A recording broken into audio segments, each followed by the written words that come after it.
Este programa llega a usted gracias al patrocinio de las siguientes empresas e instituciones que apuestan al periodismo independiente. Complejo Solar, Apart Hotel, Villa Regina, Río Negro, Patagonia, Argentina. Centenario se ilumina, alumbrando cada sector de la ciudad para más seguridad y bienestar de todos. Municipalidad de Centenario, con vos siempre. Virginia Pailacar, estética saludable. Sentite bien todo el año. Legislatura de la Provincia del Neuquén. Parlamento Ciudadano. XGym. Dedícate a ser tu mejor versión. Islas Malvinas 260, Neuquén. Sindicato de Petróleo y Gas Privado de Río Negro, Neuquén y La Pampa. Energía que se siente. Minuto Neuquén, diario digital. Betania Claramonte, peluquería y maquillaje. Villegas y Avenida Alem, Cipolletti. Bahamonde, Seguros Generales. Avenida Olascuaga, esquina Richieri. Y Collón Curá, esquina Salto Grande, Neuquén. Gobierno de la provincia del Neuquén. Mira cómo lo hago. Grupo de trekking, ascensos, caminatas, entrenamiento. Súmate a la experiencia. www.eldigitalneuquén.com.ar. Tu ciudad digital. Municipalidad de Cutralcó. Colegio Profesional de Técnicos de la Provincia del Neuquén. En todo lo bueno hay un técnico. Nuevo programa de Enfocados y hoy vamos a charlar con el diputado nacional por el MPN, Osvaldo Giancafilo. Gracias por estar de nuevo acá en Enfocados. No, gracias a vos, Mati, y buenas noches a toda la audiencia. Bueno, a ver, fuiste ministro de Educación, así que quiero arrancar con eso, porque se acaba de congelar, estamos grabando sobre finales de esta primera semana de septiembre y se acaba de congelar un poco el conflicto por un accionar del Tribunal Superior de Justicia. Y quiero saber qué opinás de si fue oportuna o no esta ley de plus de por presentismo. ¿Cómo lo ves vos? Bueno, primero la buena noticia, ¿no?, de que se vuelva a lo principal que tiene el sistema educativo, que son los estudiantes, ¿no? Y que haya presencialidad. La presencialidad no la reemplaza ni un cuadernillo ni la virtualidad. Creo que en eso coincidimos todos, los sectores políticos, sociales, sindicales, después de lo que ocurrió en la pandemia. Lo cual creo que eso es bueno, pero naturalmente hay un pasivo que queda, que son los días en los que no hubo clases, ¿no? Entonces creo que allí es donde cobra relevancia medidas que tengan que ver con en el futuro poder asegurar la presencialidad, y creo que allí es donde tiene que existir un gran debate. Y yo creo, Mati, que acá hay que terminar con las antinomias, hay que terminar con estas cuestiones filosóficas de que si la educación es un derecho o si la educación es un servicio esencial. Yo creo que ambos pueden confluir tranquilamente y creo que toda la clase política y sindical nos tenemos que poner de acuerdo con eso, porque los resultados en los últimos 20, 25 años está claro que no son los mejores cuando hablamos de educación de calidad. Bueno, pero a ver, si yo te pregunto de nuevo, vos fuiste ministro, entonces si te tocaba esa papa caliente de la ley por presentismo, ¿a alguien se le iba una puteada? ¿Cómo lo veías? Bueno, en principio yo creo que ahí tiene que existir un diálogo muy fluido, primero entre quienes tienen la iniciativa y el Ejecutivo, que posteriormente la tiene que aplicar. Con lo cual, yo cuando había ideas creativas por parte de nuestros legisladores a nivel provincial y yo era ministro, por supuesto que primero las dialogaba, porque uno tiene que elaborar una estrategia para que después se pueda aplicar. Y justamente la carga está sobre quien tiene la responsabilidad del Ejecutivo, ¿no? Yo creo que Rolando Figueroa tomó una decisión muy importante, que es poner en la centralidad de la agenda la educación pública neuquina, avanzar en que sea una política pública esencial, pero creo que después tienen que confluir los equipos, tanto legislativos como ejecutivos, para que las normas se puedan aplicar. ¿Coincidís con las líneas de Soledad Martínez? Es muy difícil el lugar que le ha tocado. No es simple. No es sencillo. Yo creo que hay herramientas que son positivas del sistema educativo, otras que hay que profundizarlas y errores que hay que corregir. Sin dudas, la infraestructura es una de ellas.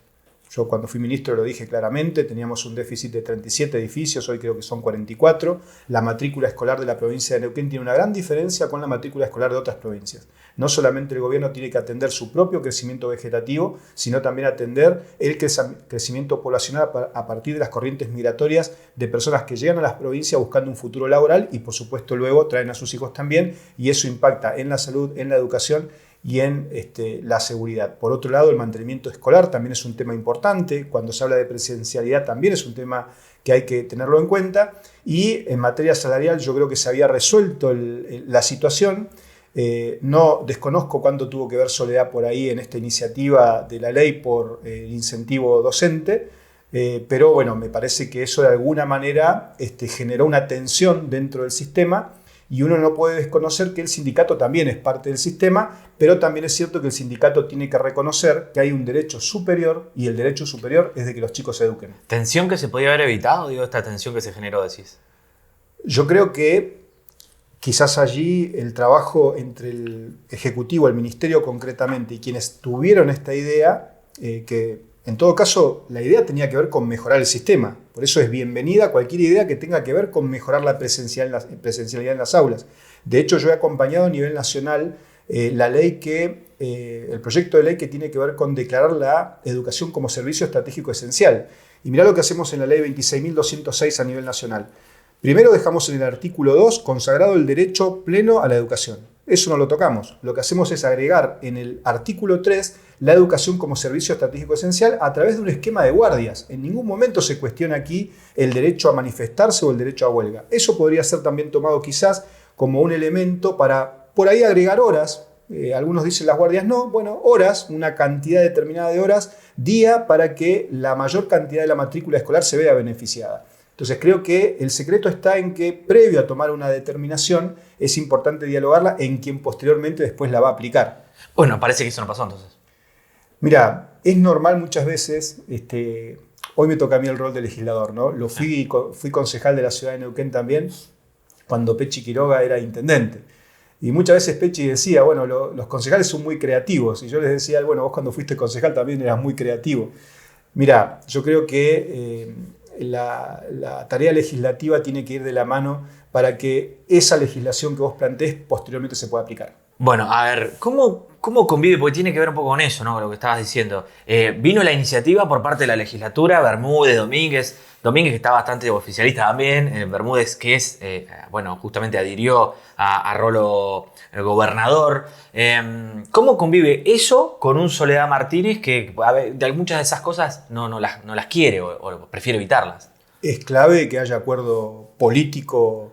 No digo ideológico. No digo lo que debería pasar. ¿Cómo convive hoy? ¿No? Pues, sí, bueno, ¿se agarran a dardo? ¿Cómo es? Yo creo que concretamente allí hay dos posiciones antagónicas desde lo ideológico. Yo creo que lo ideológico hay que dejarlo de lado, porque va a ser muy difícil que te puedas poner de acuerdo. Tenés que tomar como base la decisión política muy fuerte del gobernador de la provincia, como Rolando Figueroa en este caso, de que la educación sea esencial en las políticas públicas que lleva adelante el gobierno provincial. Si vos a mí como gobernador me das esa herramienta, yo te puedo asegurar que a partir de ahí comienza una nueva etapa, sin dudas, en la educación neuquina. Porque allí es donde tiene que confluir justamente la idea principal, que es que los chicos puedan estudiar, tener presencialidad y mejorar la educación, ¿no? Ahora, allí es donde las distintas líneas políticas que confluyen hoy en el gobierno se pongan de acuerdo. Si cada uno tiene una mirada distinta sobre lo que es la educación como derecho, la educación como servicio, puede haber problemas y yo creo que ahora hay evidentemente, yo creo que ahora hay una ventana que se abre muy importante para poder lograr los consensos, sin ceder, por supuesto, y en eso estoy de acuerdo con lo que plantea el gobernador, de que es el gobierno el que tiene que tener la conducción del sistema educativo neuquino, porque es a quien se lo demandan a partir de la sociedad, ¿no? Bueno, se lo demandan que tenga la conducción de la educación, pero justamente te mencioné a Bermúdez recién y acá dijo que en épocas de Zapac se entregó la educación a los gremios. Y de hecho, de alguna manera, pareciera en muchas ocasiones que hay un cogobierno, a veces con ATE, otras veces con ATEN. ¿Pasó eso? Es muy fácil opinar cuando estás sentado como diputado y no tenés la responsabilidad ejecutiva. Por eso uno tiene que ser muy responsable en esto, ¿no? Es muy fácil juzgar otras gestiones o es muy fácil juzgar lo que sucede en términos de ejecución de las políticas de Estado, ¿no? Entonces creo que hay que ser muy prudentes en ese sentido.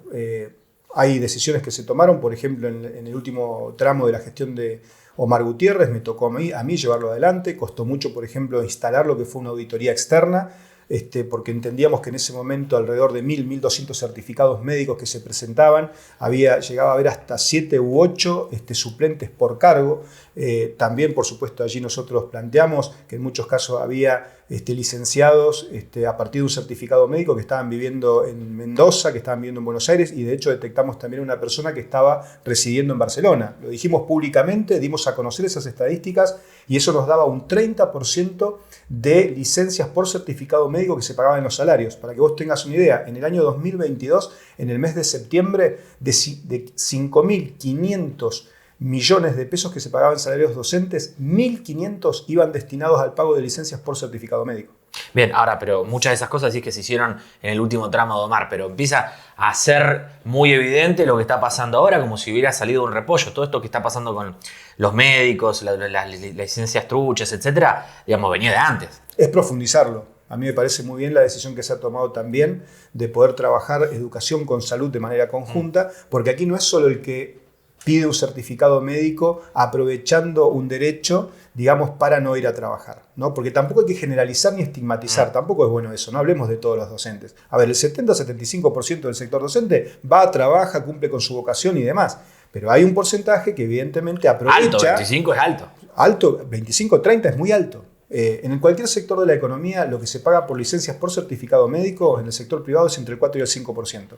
En auxiliares del servicio estaba entre el 10 y el 11%, o sea que hablar de un 25 a un 30 es muchísimo. Ahora, alguien otorga ese certificado médico. Y allí es donde había un choque que se producía entre los colegios médicos y los profesionales. ¿Por qué? Porque hay también una lógica corporativa. Sí, pero ahora queda la casualidad que salta la ficha ahora, no saltó la ficha antes. No, sí, de hecho se hacían auditorías médicas, de hecho se confrontó muchas veces esos certificados médicos. Nosotros detectamos, por ejemplo, 188 certificados médicos de un profesional que no los había emitido, le habían sustraído el sello y hacían y se hizo, de hecho se hicieron sumarios correspondientes y también, de hecho, que por ahí no se habla mucho, pero también en la gestión habían exoneración de personas que de alguna manera habían hecho uso de certificados truchos. Te quiero volver a una pregunta anterior. ¿Estuvo bien? Porque te mencioné de Bermúdez, de Zapag, ¿la paz social estuvo bien? A ver, digo, porque da la sensación de cualquier eslogan que se plantea, hay que ver si logra equilibrio social y equilibrio ciudadano. Si el equilibrio ciudadano va a estar en favor de un sector en desmedro de otro, estamos en problemas. Mirá lo que nos está pasando a nivel nacional. A nivel nacional es cierto que se avanzó en muchos derechos, pero también es cierto que hubo abuso de muchos derechos. El gobierno la gestión de gobierno hasta el 10 de diciembre del 2023 cometió muchos errores. De los últimos 20 años, de hecho, sabemos que el kirchnerismo ha gobernado la Argentina.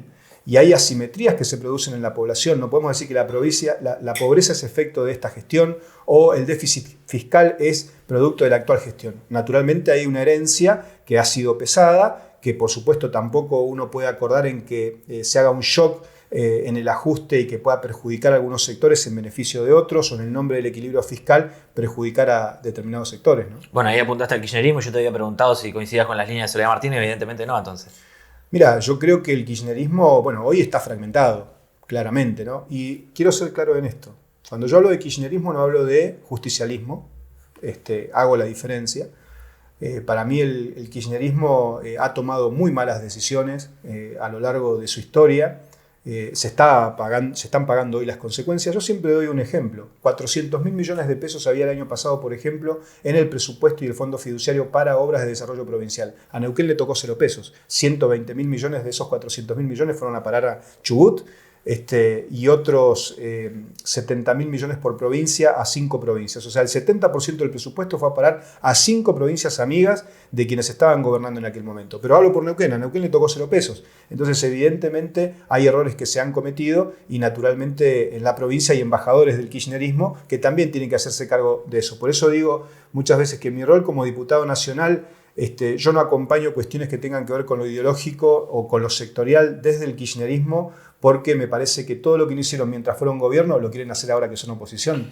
Bien, bueno, hoy decías que es fácil quizás hablar de un lado de diputado hacia una gestión.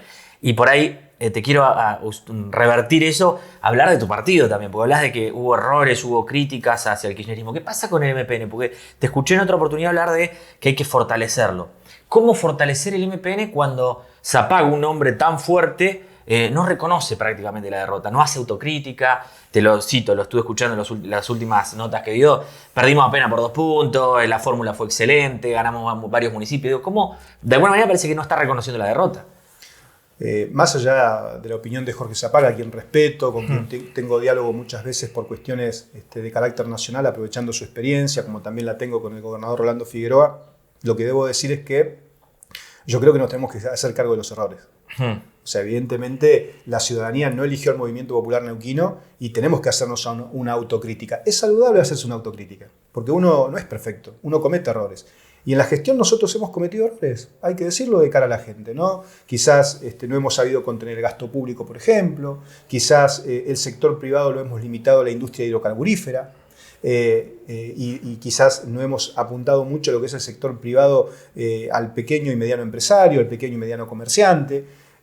Quizás no hemos centrado mucho en lo público, en que el Estado resuelve todo. Bueno, creo que esos paradigmas han ido cambiando y el Movimiento Popular Neuquino tiene que hacer un profundo debate sobre eso. O sea, aquí tenemos que ver cómo en el futuro convive el sector público y el sector privado. No lo pudimos hacer en toda su dimensión en la gestión de gobierno. Hicimos bastante, pero es cierto que también nos faltó mucho por hacer y fuimos sufriendo un desgaste. Y eso lo tenemos que dialogar. Creo que cobra real importancia de cara al futuro lo que haga la conducción partidaria, en cabeza de Omar Gutiérrez, en cabeza de Jorge Zapag, pero también de los intendentes, por ejemplo, 34 sobre 57. Eso déjamelo dudar, porque 34 de 57, o que se ganaron tantos municipios, hoy yo no sé si tienen la bandera puesta del MPN, que por el que fueron, o más de la figueroísta, digamos. Coincido, por eso también soy de los que promueven que el año que viene podamos ir a un frente o a una alianza electoral con Rolando Figueroa y todo su esquema político que ha diseñado. Y esto no es poner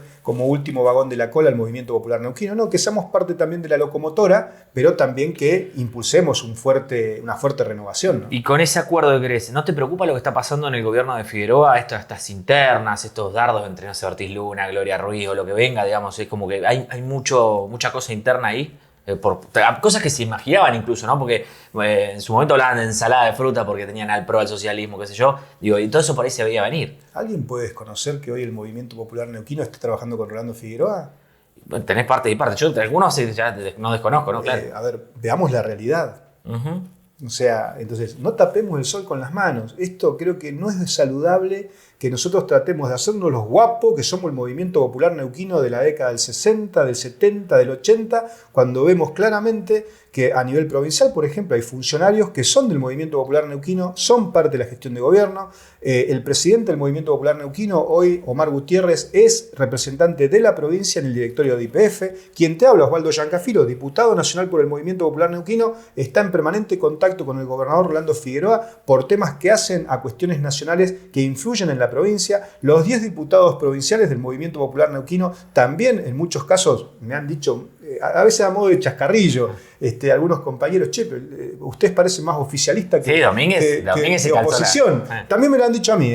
Y por otro lado, los intendentes. ¿Qué puede hacer un intendente de una ciudad, de un pueblo, del interior provincial, el propio Mariano Gaido en el caso de Neuquén Capital, si no trabajan de manera conjunta con el gobernador Rolando Figueroa? Pero además también hay que decir, Rolando Figueroa, por más de 30 años, ha sido dirigente del Movimiento Popular Neuquino, su formación política está ahí y también a la hora de gobernar en muchos aspectos, energía, entre otras cuestiones, ha seguido líneas que viene sosteniendo el Movimiento Popular Neuquino.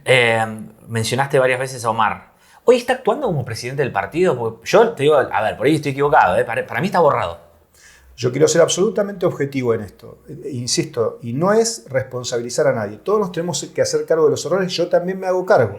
También soy parte de la derrota del Movimiento Popular Neuquino.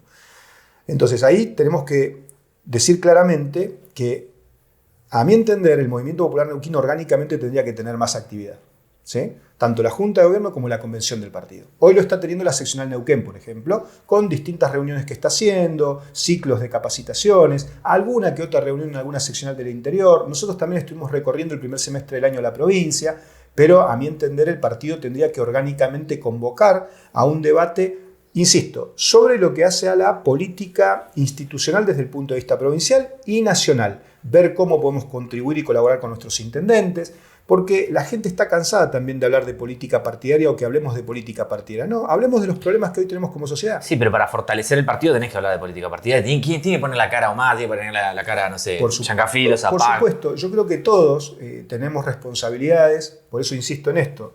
La autocrítica la tenemos que hacer. Yo la he hecho, he participado de distintas reuniones a lo largo de estos 6 meses, y en función de eso me parece que cada uno de nosotros la tiene que aportar por la positiva. ¿Cuál es para mí hoy la positiva? Pensar el año que viene, y tenemos que debatir sobre eso a partir de este momento, una alianza o un frente electoral provincial que esté por el medio o que esté separado, si queremos, de lo que es el pensamiento nacional de un lado o del otro, ¿no? O sea, esa grieta que a mi entender le hace daño a la Argentina. Bien, y en su momento Rucci te hablaba, bueno, ya contestaste acá, ¿no? Esto del calor del poder, pero ¿sentís que él también se fue con sus palabras al calor del poder? Veamos las noticias. Mira, te voy a dar un solo ejemplo. Dale. Lo charlábamos contigo aquella vez. A mí me tocó acompañar la ley de bases. Se encargaron de mezclar la ley de bases con la ley de medidas fiscales. 2 leyes totalmente distintas. Que vos trates ley de bases no significa que aprobás ganancias, que está en otra ley. Yo voté en contra de ganancias. Ahora, yo voté a favor del RIGI, por ejemplo. Después vi cómo en redes sociales hacían comunicados de prensa, aquellos que me criticaron diciendo qué bueno que la planta de GNL con una inversión de $30.000 millones viene a Punta Colorada, a Río Negro, resolviendo una situación histórica de reclamo de la Patagonia para que se industrialice en origen el gas y el petróleo. Entonces digo, ¿cómo? Me criticaste porque no estabas de acuerdo con la ley base. De hecho, me dijeron que era vergonzoso el voto del diputado del Movimiento Popular Neuquino. Yo estoy convencido que para que el país se desarrolle también tiene que haber una ventana para que las inversiones de los privados puedan existir y esas ventajas se puedan dar, porque eso en definitiva genera trabajo. Bien, últimas preguntas. Hablás mucho del 2025 también, que se viene y que, bueno, que es algo que hay que mirarlo en el horizonte. Mencionaste, te leía con Andrea Durán, esto de las encuestas. ¿Te estás pensando medir ahí o porque no querés hablar de nombres? ¿Querés medirte con alguien, particularmente, no sé, Rucci o con alguien? Yo creo que el año que viene el oficialismo nacional y el oficialismo provincial no van a escapar esa máxima que teníamos nosotros cuando gobernamos como Movimiento Popular Neuquino, que poníamos y plebiscitábamos nuestra gestión en una elección. Eso va a ocurrir. Con lo cual, en un posible frente electoral del Movimiento Popular Neuquino con Rolando Figueroa, naturalmente quien va a tener la última palabra es quien conduce, en este caso Rolando Figueroa. Después todo podemos aportar. Ahora, primero trabajemos la idea, que no sea de la noche a la mañana puesta a consideración de nuestros afiliados y militantes, sino que la empecemos a madurar a partir de ahora, a partir de un debate partidario. Yo planteo la posibilidad de crear una mesa intrapartidaria donde haya representantes de la convención, representantes de la Junta, los intendentes, los legisladores nacionales, los legisladores provinciales, el legislador nacional, para poder avanzar en este sentido. Y posteriormente, por supuesto, llegará el momento de definir las candidaturas. Yo no pretendo poner una candidatura mía a senador o a diputado previo a un gran acuerdo. Si después, posteriormente, una encuesta puede dilucidar cuáles son los posibles mejores candidatos o candidatas, bueno, por supuesto, uno dentro de ese gran acuerdo puede ser partícipe también de una candidatura. ¿Hay varios que están ahí queriendo ser? Y evidentemente sí, porque hablan de política nacional. Seguramente después de esta nota van a haber muchos que van a llamarte para tener su espacio también. Bienvenido sea el debate. Bienvenido sea el debate, bienvenido sea la confrontación de ideas, siempre en el marco del respeto y sin creerse dueño de la verdad. Bien, y la última. Bancaste hace un tiempo este acuerdo, bueno, justo por fundamentos que has dejado acá en toda la nota, ¿no? El acuerdo Rolo-Gaido. Pero de alguna manera no limita, y acá te lo tiro otras elecciones, la del 2027. Muchos quieren ser también intendente, y ya ahí quizás está casi cantado el sobrino de Mariano como posible sucesor. ¿No limita a ese acuerdo a esto? Como soy claro con lo otro, soy claro también con el orden local. En el orden local, en la ciudad de Neuquén hoy gobierna un frente, que se llama Primero Neuquén. Sí. ¿Sí? Si bien Mariano es un hombre del Movimiento Popular Neuquino, la realidad es que la composición de ese gobierno es muy amplia en términos político-partidarios.